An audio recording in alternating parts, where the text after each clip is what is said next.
Let's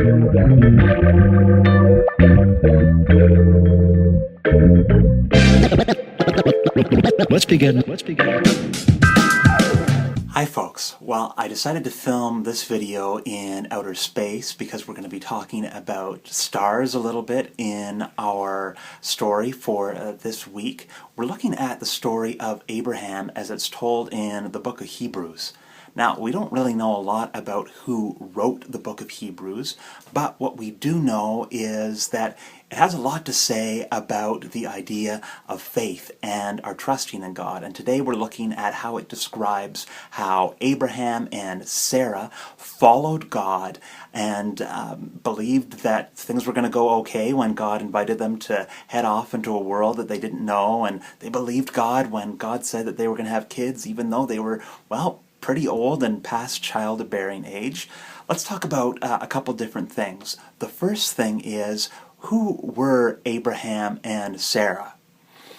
Well, we read about them in the Old Testament. They're kind of like the founding father and mother of all the Abrahamic faiths. That involves Christianity, Judaism, Islam, and really they are this people who followed God because they really believed in the promise that God had for them, that they would become a great nation and a great people. And so we hear about their stories. They're kind of like the very beginning of history. We have the stories of Adam and Eve and Noah, but they're kind of this whole new starting point. So that's who Abraham and Sarah are.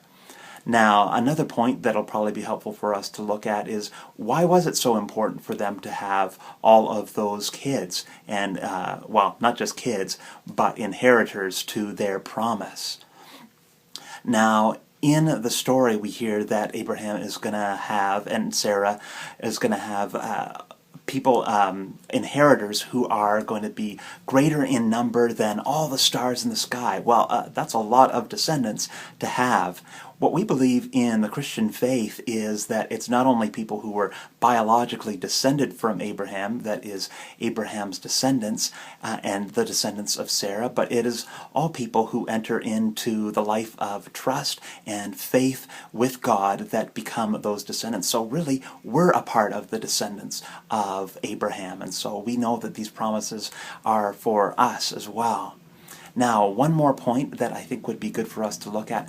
Why are we talking about faith, and why is faith so important? Is it really important to believe in things that we can't really see? Well, for the people who are listening to this book, even though we don't know who wrote the book of Hebrews, this letter to these people, what we do know for sure is that things were pretty hard for them. And so what the writer was trying to say to them was, you know what, even though things are really tough for you, even though you're suffering persecutions, what I want you to know is that God still does have beautiful promises for you, both in this life and in the next.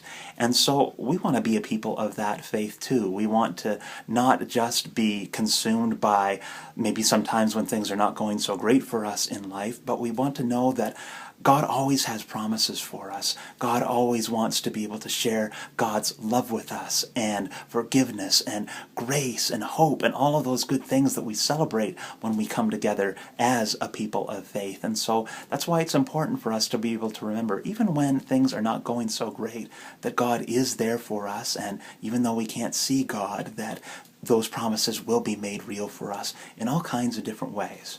So I hope that this has been helpful for you folks as we get ready for Sunday school and church this week. See you on Sunday, and God bless. Listen carefully.